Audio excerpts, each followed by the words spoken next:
Playing the music of your life 24 hours a day, GTFM and 107.9 FM and online. Playing Jax Jones. She's got to be well, shouldn't she? You Don't Know Me.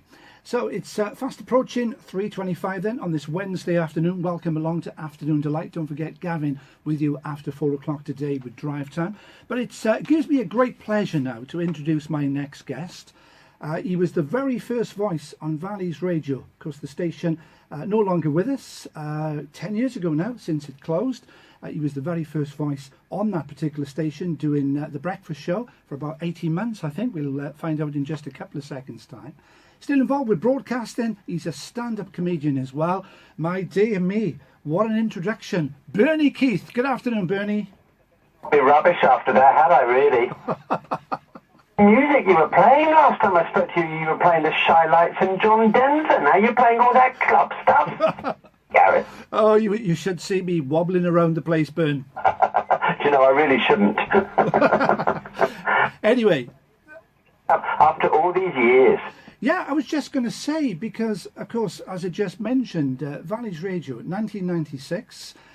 Terry Mann, who, of course, is with us here at GTFM, was one of the people very instrumental in the forming of that station. Sadly, it closed, of course, 10 years ago. But you were given the job as the very first voice to be heard on the station. November 1996, I believe, Bernie? It was. I was the first live voice. They'd recorded something as a montage to play out beforehand, doing the countdown and all that kind of stuff, you know? And then I was the first voice that played, because we were built on cliches, Ain't No Mountain High Enough, Ain't No Valley Deep Enough by Diana Ross.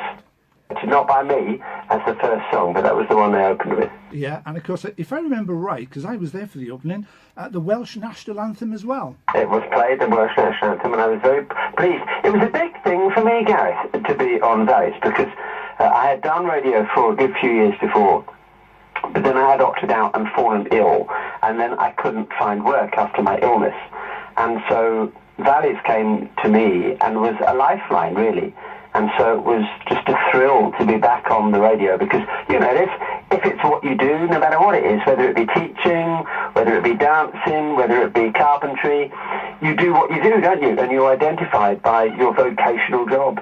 And radio was always a thing to me. And just to be back on, I owe Valleys a lot. I owe South Wales, I owe the Valleys of South Wales an awful lot. Yeah. They probably saved my life, I think, at the time. Right. Well, that's good to know. No pressure then, Bern, being the first voice. Breakfast show. Of course, most people appreciate it is the flagship show because we want people to tune in. They get up, they have their breakfast. It's on in the background, Bern, but it is the key show to do, isn't it? Well, kind of. I mean, I've never bought into that. Managers will tell you it is, but whatever show you're doing as a presenter, I've always thought is the station's flagship show. Your show should be the most important one. So, you know, I've done some shifts in the time. I've broadcast only to poachers and bedwetters in my time, Gareth, at 4 in the morning. Yeah. To me, because it's the one that I'm doing. So I take your point, but I never really viewed it as such. It was just a nightmare getting up at 4 o'clock every morning and driving up the heads of the valleys. Oh, nice. Being on the radio is lovely, but when you're, you know, driving through thick snow in February, thinking, "Where's my life gone wrong?" then it's not really all that, you know. Yeah, absolutely. Well, you did a fantastic show. I remember hilarious stuff. The listeners loved you, so there's people listening to GTFM this afternoon saying, Bernie, so that's what happened to Bernie.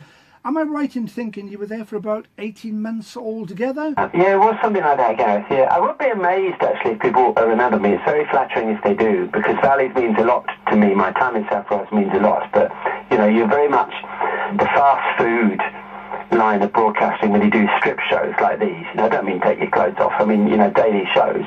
It's a week after you've left, it's Bernie Who kind of thing, you know. So yeah. I don't know if people would remember, but yeah, I was there for 18 months, and it was a thrill. I can remember on the first day having to say blankly hi.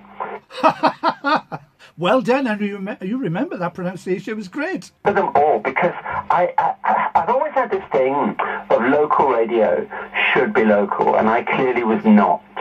You know, so it's one of the great sources of pride for me in my life that the people who listened to the station quite liked me and viewed me as one of theirs, because they should have had an insider, really, and I was an outsider foisted upon them.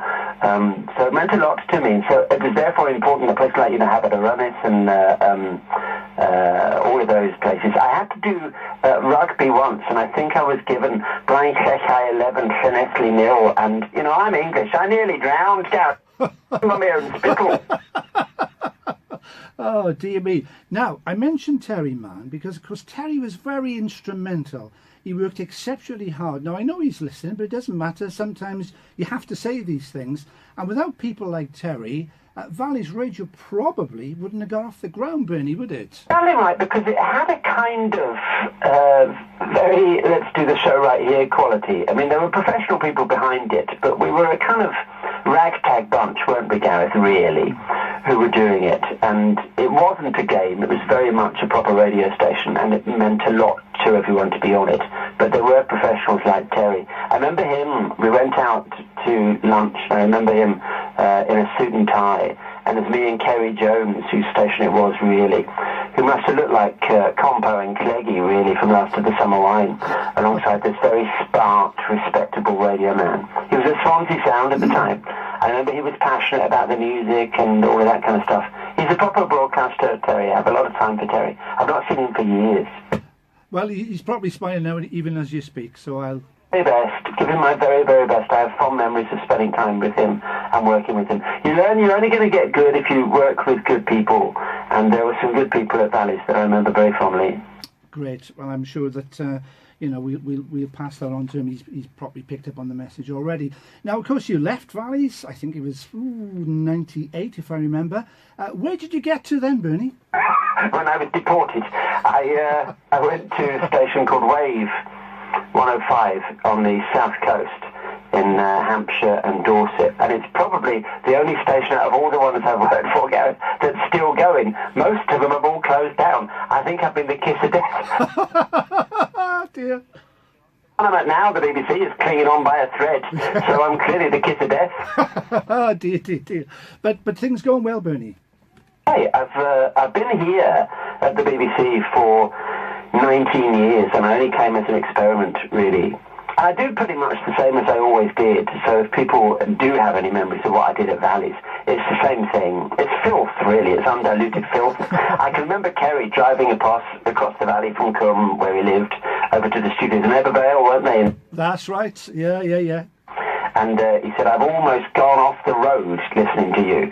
And that's kind of what I like to do, because it's a sea of bland. Now, if you listen to radio now, it's all very beige. And I quite like the occasional shot of lime green or Technicolor pink. Yeah. What? Background, you're saying is background. And it very much is doing the kind of music that we do. So therefore, just do something, whether it's play a song, or whether it's have a news story, or play an advert, or say something that will just make people realise, oh, he's on. Then that's kind of my style. I remember Terry had a few moments. I think I drove him to drink. I'm not sure. No, he's okay. Well, he does drink water mainly and coffee. Now, of course, you're a radio man through and through, but you were always a comedian, and of course, you're a stand-up comic as well, Bernie, aren't you? I don't know whether we should really use that phrase, Gareth, really. I've done a few gigs. I did Edinburgh. I did the festival 2 years ago. A friend of mine he was working the station that I'm at in Northamptonshire, and he was at an Evening With event for an Olympic cyclist who comes from the patch, and he said to me, you should do something like that. There are about 30 people there, you know. And I said, I don't know if anyone's going to want to listen to what I have to say. He said, you'd be surprised. I said, well, I would be surprised. So he said, tout it on the radio. So I did the next day, and it was obvious that we could sell a couple of hundred tickets, you know. Yeah. So we thought, well, we'll have a go. So we did it, and then he said, oh, we should go bigger. And so we've done a few gigs, and we played a month ago to 1,100 people at the Dern Gate here. So it's so funny, it's strange. My family can't believe it, because I was always very shy and very quiet. It's so strange, Gareth. I had a letter from a daughter of family friends, and their mother was the bridesmaid at my mum and dad's wedding, and this daughter wrote to me, and I've not seen her since 1973, to tell me that her mother had died. And she found some photos and blah, blah, blah. So I replied, and I told her what I was doing. And I said on the radio, which she kind of knew, and I said also do a bit of stand-up. And she wrote back, said, I'd love to see you because it would completely shock the image that I have of you as such a quiet, shy, worrisome child, which is what I was. So my family come to see me up from Devon, and I'm in front of 1,100 people effing and jeffing and doing all the usual filth that I always have done on the radio, and they can't believe it, really. Yeah. And do you enjoy it, Bernie? Yeah, do you enjoy it? You must do. It's terrifying. It's absolutely terrifying. We did the last gig in April, and I haven't had a solid poo since Valentine's Day. That's how scared I get. Oh dear. So when's the next gig then, Bernie? Go on. I have no idea. We've got a tour that isn't a tour in the autumn, but we'll do some other gigs just to see if it's any good. Yeah. Yeah, all right. So any plans to come to South Wales then? Come on. Well, a lot, yeah. But I say a lot, 3-4 times a year. I love it. I used to live, do you remember where I used to live? I had a cottage in the middle of nowhere, Abergavenny at the back of Neville Hall, a tiny hamlet, which I bet people in Pontypridd wouldn't know. I think they probably would, you know. It's not that far away. And I remember you living in Abergavenny. You go up and down valleys. You don't go across, do you? No, not yet. Till we get wings, no. Have you heard of Llanman Citra? Oh, that's it. Yeah, well, yeah, that pronunciation rings a bell. Well, that's where I lived, this tiny place. And a little cottage at the back of Neville Hall it was, at the foot of the Brecon Beacons. Beautiful, beautiful, beautiful part of the world. I loved it. I was so happy. I was surrounded by fields and sheep. Windy day. There's a rarity for the valleys, eh? A windy day, who knew? I looked out, I hung my washing out, and I thought, I don't know, that sheep appears to be wearing my pants. And a pair of underpants had blown off the line. So I thought, when I was going, I landed on this sheep's back. I thought, I'm going to have to get him back.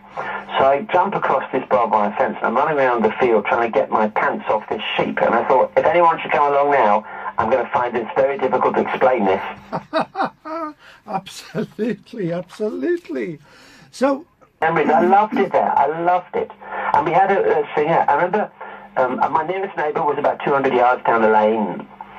And I got home early. I suppose about 11:30, wasn't it? I got home. Yeah, after the breakfast show, that's right, yeah. I was sat on the stoop outside, and I could hear this singing. I thought, what on earth is that? Where's that coming from? So I strolled down the lane, and it's my nearest neighbour, who I hadn't met before, who was a member of the Welsh National Opera. She'd just come back from a tour, and she was doing her scales and singing in the kitchen. So I stood by the gate, listening to this beautiful mellifluous voice, you know. And then she saw me, and she said, I'm so sorry. I said, no, don't ever stop. It's fantastic. Just fantastic. I have such memories. It was a wonderful time.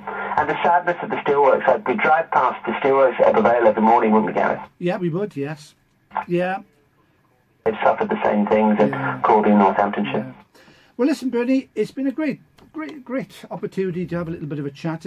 We could speak for hours and hours, couldn't we? Well, we really could. And tell me all about your station then. Right, okay. Oh, FM. Right, I will do then. Well, we're a small community station, but we actually cover a large area, Ron the Callantaff, which of course was, I guess, in the days of Valleys Radio, the western part, if you remember, Bernie. Yeah.